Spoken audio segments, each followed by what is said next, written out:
नमस्कार मित्रों। तो आज से हम लोग स्टार्ट करने जा रहे हैं एनसीईआरटी क्लास 6 का इतिहास का चैप्टर वाइज एक एक वीडियो एक चैप्टर का। तो आइए हम लोग देखते हैं। पहला चैप्टर है जो कह रहा है प्रारंभिक कथन। प्रारंभिक मतलब शुरुआती कथन, जिसमें हम लोग पढ़ेंगे क्या, कब, कहाँ और कैसे। मतलब इस चैप्टर में हम लोग पढ़ेंगे कि क्या हुआ था, कब हुआ था, कहाँ हुआ था और कैसे हुआ था कोई चीज़ का आविष्कार, कुछ भी। क्या, कब, कहाँ और कैसे इस चैप्टर का नाम है, ठीक है। तो ये एनसीईआरटी है और एनसीईआरटी ऐसा किताब है जो हर एग्ज़ाम से पहले पढ़ना बहुत ही ज़रूरी होता है और क्लास 6 का है। तो कहता है, आते हैं टॉपिक पे। एक लड़की रहती है जिसका नाम रहता है रसीदा। क्या नाम रहता है? रसीदा। क्या नाम रहता है? रसीदा। कहता है रसीदा का एक सवाल रहता है। वह बैठी अखबार पढ़ रही होती है। रसीदा बैठ करके क्या करती रहती है? अखबार पढ़ती है। क्या पढ़ती रहती है? अखबार। अचानक उसकी निगाह एक सुर्खी पर पड़ी जो 100 साल पहले का था। और उसकी अचानक निगाह कहाँ पड़ती है? सुर्खी पर। कहाँ पड़ती है? सुर्खी पर। और वो सुर्खी कितना पुराना रहता है? 100 साल। कितना साल? 100 साल। रसीदा नाम की एक लड़की रहती है जो अखबार पढ़ रही होती है और अचानक से उसका निगाह, उसकी नज़रें जो है वो सुर्खी पर पड़ती है। और वह सुर्खी कितना पुराना रहता है? 100 साल पुराना, ठीक है। वह सोचने लगी कि यह कोई कैसे जान सकता है कि इतने वर्ष पहले क्या हुआ। और उसके दिमाग में यह क्वेश्चन घूमने लगता है कि आखिर यह कैसे पता चलेगा कि यह सुर्खी 100 साल पहले का है कि 200 साल पहले का है, यह कैसे पता चलता है। तो आइए देखते हैं इसी के बारे में, कैसे पता लगाया जाए कि वह सुर्खी जो है कितना साल पुराना है।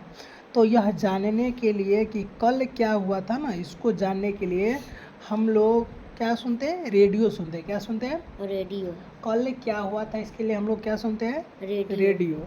टेलीविज़न देख सकते हैं या फिर अखबार के माध्यम से हमें पता चलता है कि कल क्या हुआ। तो कल की जानकारी हमें रेडियो, टेलीविज़न या फिर अखबार से पता चलता है, ठीक। आगे बढ़ते हैं। अतः साथ ही यह जानने के लिए कि पिछले साल पहले क्या हुआ, तो तुम किसी ऐसे व्यक्ति से बात कर सकते हो जिसे उस समय की स्मृति हो। स्मृति मतलब होता है याद हो, उस समय के लोगों को कुछ याद हो, लेकिन बहुत पहले क्या हुआ था यह कैसे जान सकते हैं कि आज से हज़ारों साल पहले क्या हुआ था। तो कहता है अतीत के बारे में हम क्या, अतीत मतलब होता क्या है? तो अतीत मतलब होता है जो बीत गया है उसको कहते हैं अतीत। क्या कहते हैं? अतीत किसे कहते हैं? तो बीते हुए समय को क्या कहते हैं? अतीत। क्या कहते हैं? अतीत। कहता है अतीत के बारे में बहुत कुछ जाना जा सकता है, जैसे लोग, अतीत मतलब पहले लोग क्या खाते थे, कैसे कपड़े पहनते थे, किस तरह के घरों में रहते थे। हम आखेटकों, शिकारियों, पशुपालकों, कृषकों, शासकों, व्यापारियों, पुरोहितों, शिल्पकारों, कलाकारों, संगीतकारों या फिर वैज्ञानिकों के जीवन के बारे में जानकारियाँ हासिल कर सकते हैं। यही नहीं, हम यह भी पता कर सकते हैं कि उस समय के बच्चे कौन कौन से खेल खेलते थे, कौन कौन सी कहानियाँ सुना करते थे, कौन कौन से नाटक देखा करते थे, कौन कौन से गीत गाते थे। इन सब के बारे में हमें अतीत के बारे में पता करना है कि पहले के लोग कैसन गाना गाता था, कैसे रहता था, क्या खाता था, क्या मतलब इन सब के बारे में हमको क्या हो जाएगा, जान सकते, ठीक है, अतीत के बारे में। अगला जो टॉपिक है वह कहता है, इस चैप्टर में यही पढ़ना है।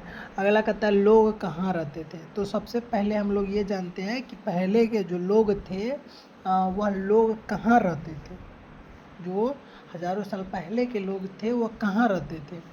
तो कहता है कि नर्मदा नदी का पता लगाइए। देखिए इस मानचित्र एक दिया गया है, इसमें नर्मदा नदी के बारे में कहता है देखने के लिए। नर्मदा नदी यहाँ पे नर्मदा नदी दिखाई दे रहा है, यहाँ पे ये हमारा नर्मदा नदी है। तो कहता है नर्मदा नदी कहता है कई लाख वर्ष पहले लोग इस नदी के तट पर रह रहे हैं। कई वर्षों पहले से ये नर्मदा नदी के तट पर लोग क्या करते थे? रहते थे। लोग कहाँ रहते थे?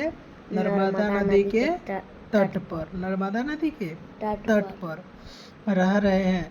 यहाँ रहने वाले आरंभिक लोगों में से कुछ कुशल संग्राहक थे।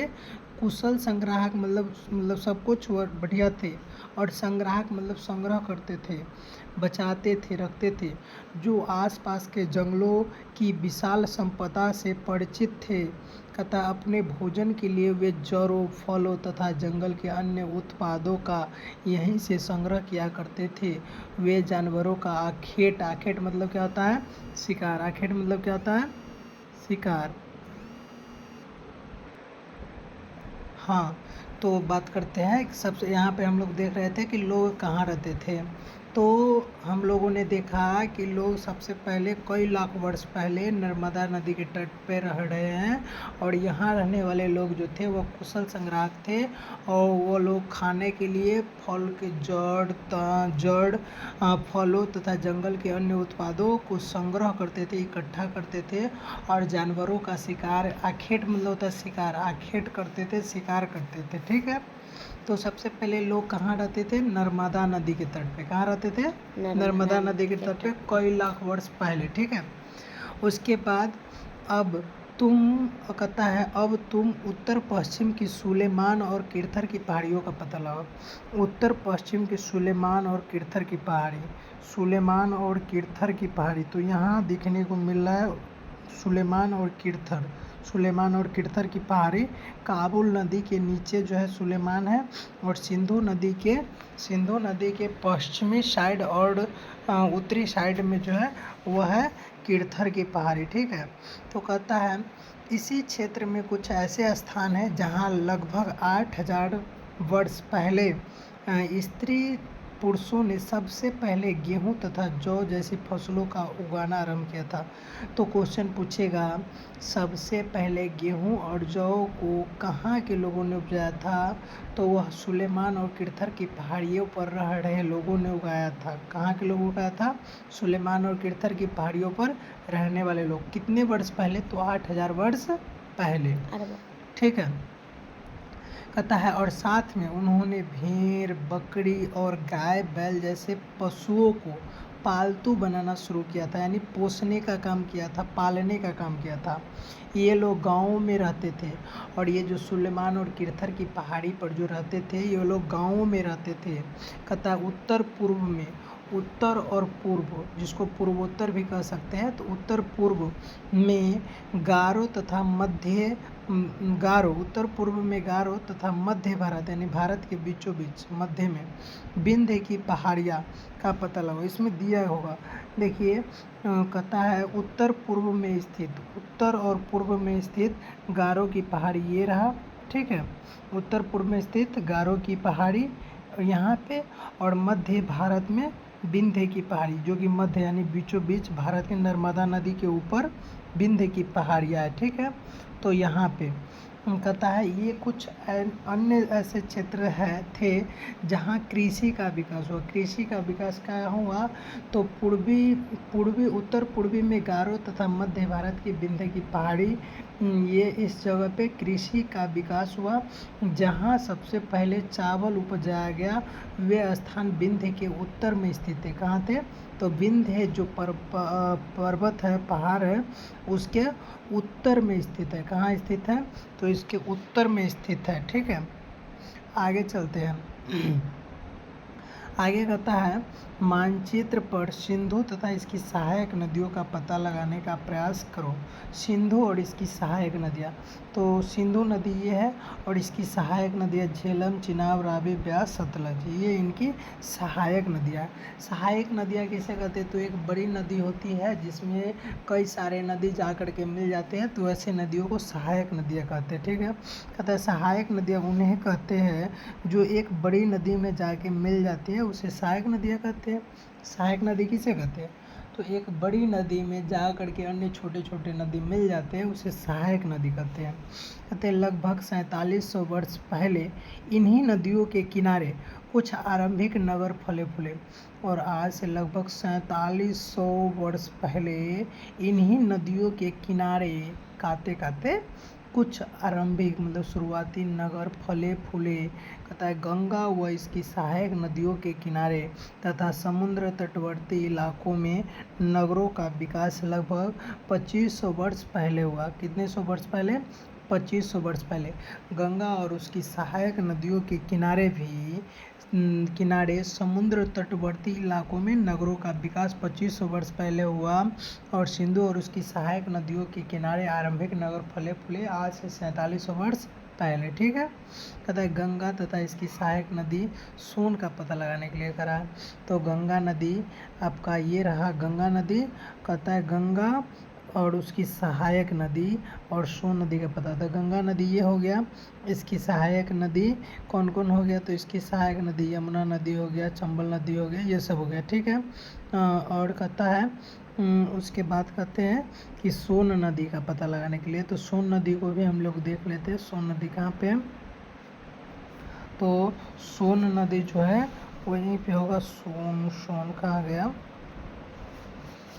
सोन नदी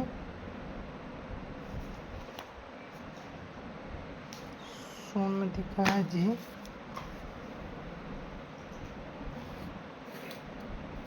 एक मिनट आप लोग। सोन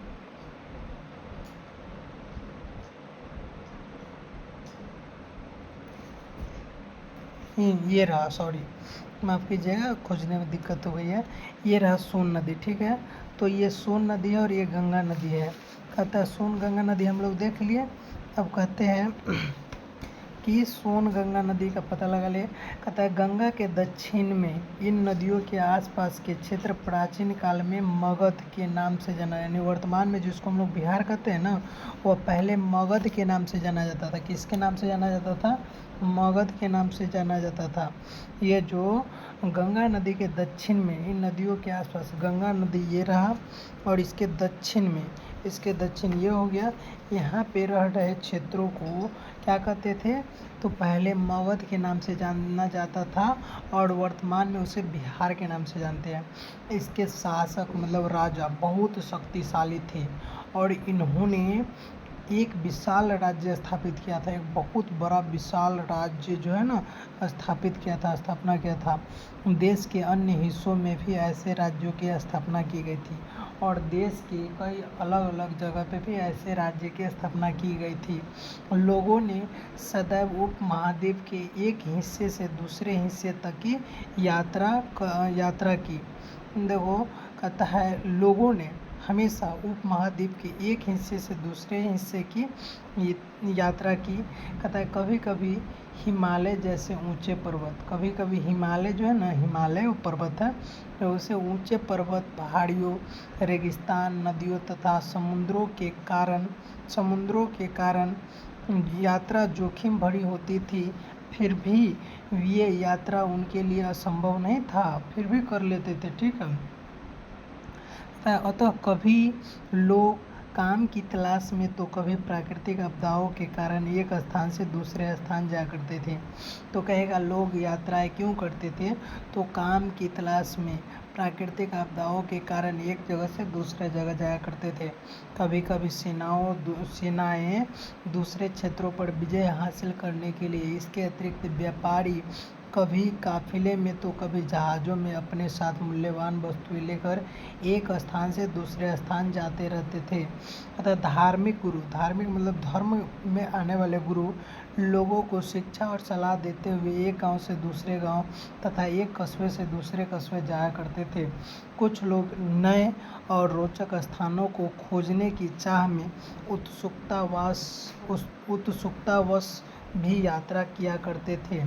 इन सभी यात्रियों से लोगों को एक दूसरे के विचारों को जानने का अवसर मिला। ठीक है। तो आज लोग यात्राएं क्यों करते हैं? अगर आपसे पूछा जाए कि आज लोग यात्राएं क्यों करते हैं, तो एक बार आप लोग मानचित्र 1 को देखिएगा, फिर पता चल जाएगा। तथा पहाड़ियों, पर्वतों और समुद्र इस महाद्वीप की प्राकृतिक सीमा का निर्माण करती है। हालांकि लोगों के लिए इन सीमाओं को पार करना आसान नहीं था। जिन्होंने ऐसा चाहा वे ऐसा कर सके, वे पर्वतों की ऊंचाई को छू सके तथा गहरे समुद्रों को पार कर सके। उपमहाद्वीपों के बाहर से भी कुछ लोग यहाँ आए और बस यहीं बस गए।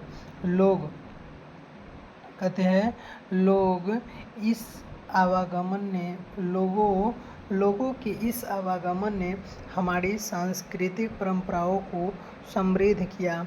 कई सौ वर्षों से लोग पत्थर को तराशने, संगीत रचने और यहाँ तक कि भोजन बनाने के नए तरीकों के बारे में एक दूसरे के विचारों को अपनाते रहे। ठीक है। कहते हैं देश का नाम, तथा अपने देश के लिए हम प्रायः इंडिया तथा भारत जैसे नामों का प्रयोग करते हैं। तथा देश का नाम क्या है? भारत। तो हम अपने देश के लिए प्राय इंडिया तथा भारत जैसे नामों का प्रयोग करते हैं। इंडिया जो शब्द है वह इंडस से निकलता है। इंडिया शब्द इंडस से निकलता है, जिसे संस्कृत में सिंधु कहा जाता है। क्या कहते हैं? तो इंडिया जो है इंडस शब्द से निकलता है, जिसे संस्कृत में सिंधु कहा जाता है। अपने एटलस में ईरान और यूनान का पता लगाइएगा। ठीक है। देखिएगा उसमें ईरान और यूनान के लोग ही इंडिया शब्द दिया था। कहता है आज से लगभग 2500 वर्ष पहले उत्तर और पश्चिम की ओर से आने वाले ईरानियों और यूनानियों ने सिंधु को हिंदोस अथवा इंदोस कहा। ठीक है। और इस नदी के पूर्व में स्थित भूमि को इंडिया कहा। क्या कहा? इंडिया। तो आपसे क्वेश्चन पूछेगा इंडिया नाम किसने दिया?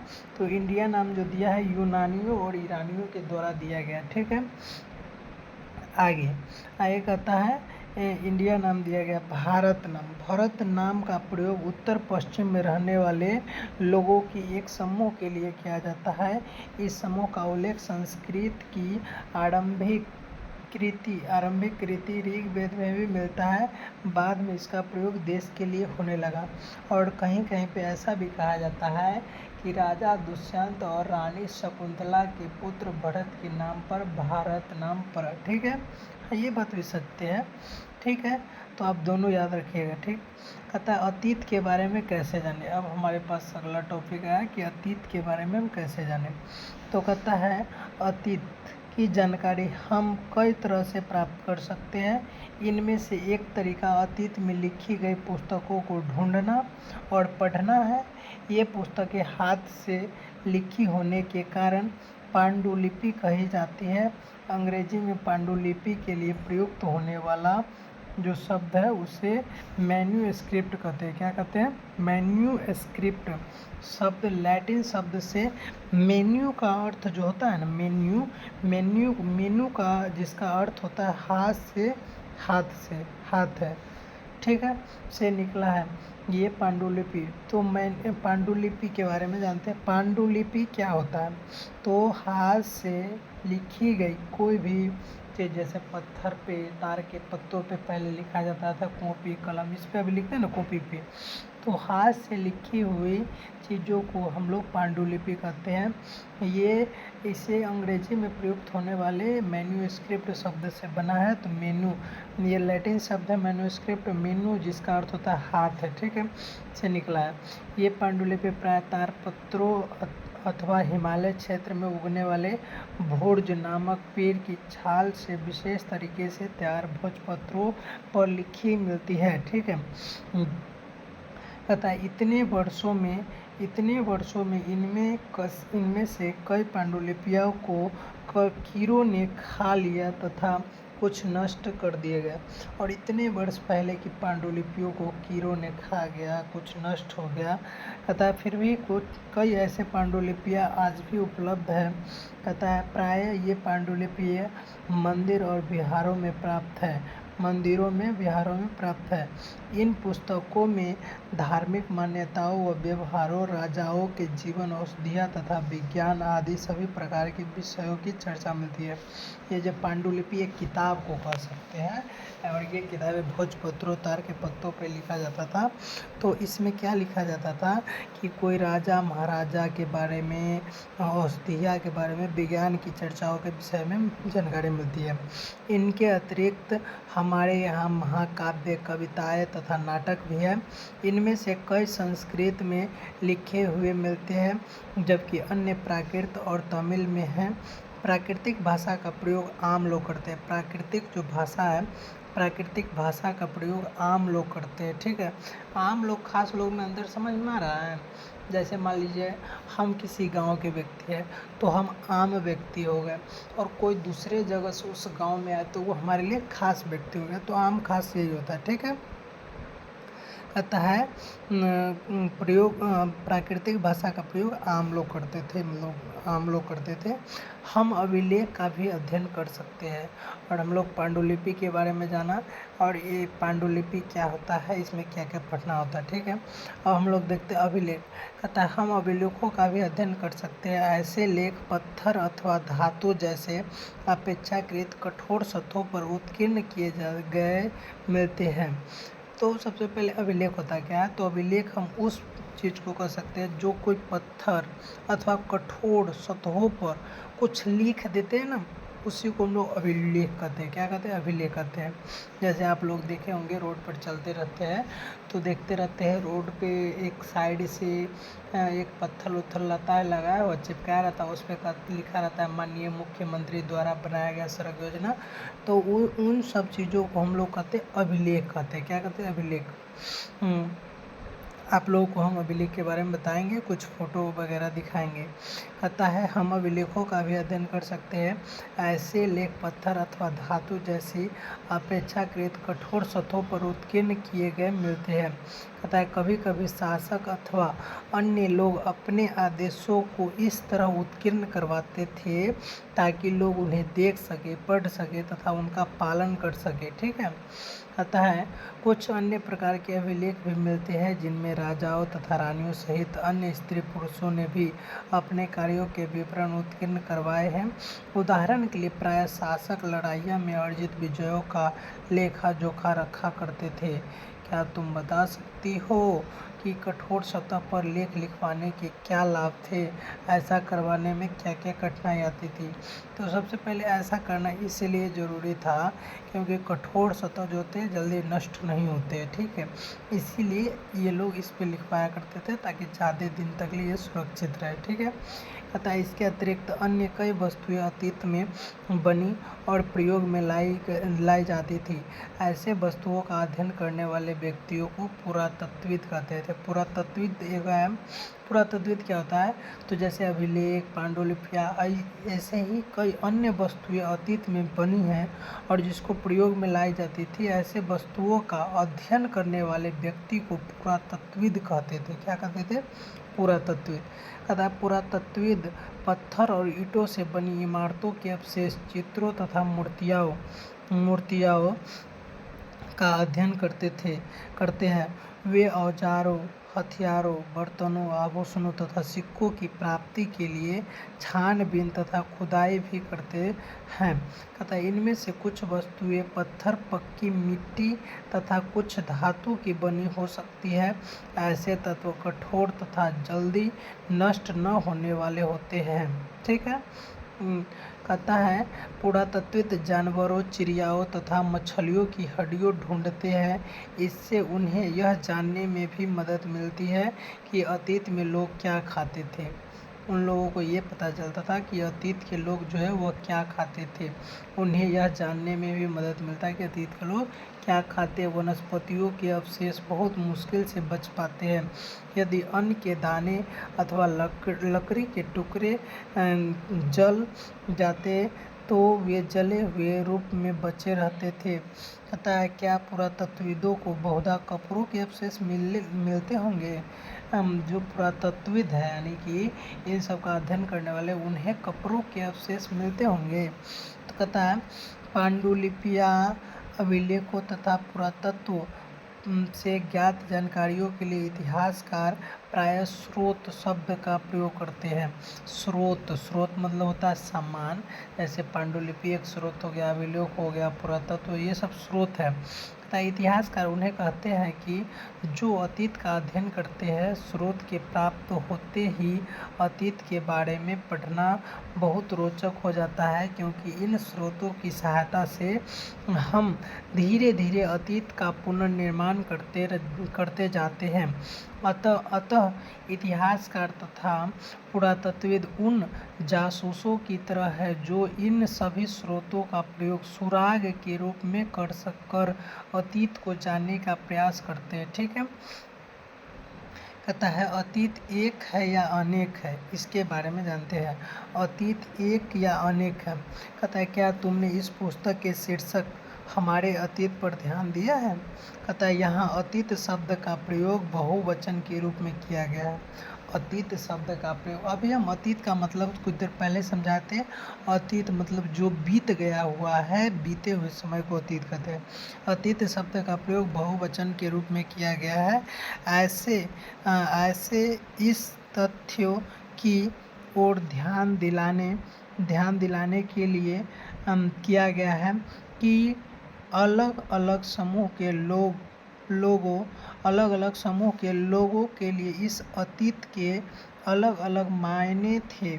उदाहरण के लिए पशुपालकों अथवा कृषकों का जीवन राजाओं तथा रानियों के जीवन से तथा व्यापारियों का जीवन शिल्पकारों के जीवन से बहुत भिन्न था। भिन्न मतलब अलग था। ठीक है, कहता है जैसा कि हम आज भी देखते हैं कि उस समय भी देश के अलग अलग हिस्सों में लोग अलग अलग व्यवहारों और रीति रिवाजों का पालन करते थे।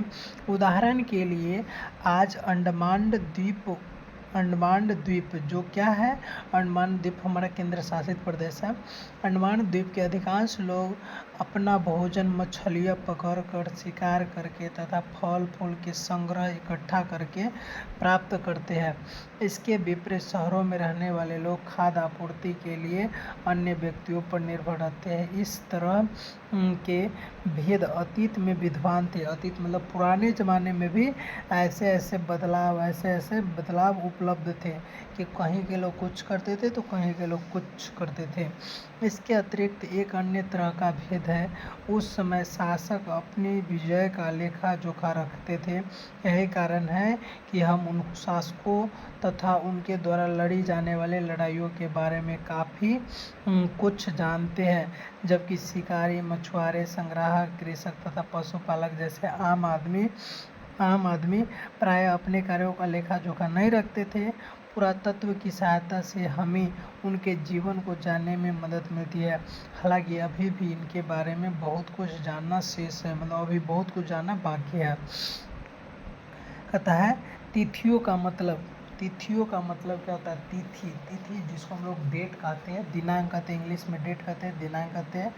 कहता है तिथियों का मतलब, कहता है अगर कोई तुमसे तिथि के विषय में पूछे तो तुम शायद उस दिन की तारीख, माह, वर्षों की 2000 या इसी तरह का कोई और वर्ष बताओगे। वर्ष की यह गणना ईसाई धर्म के प्रवर्तक ईसा मसीह के जन्म की तिथि से की जाती है।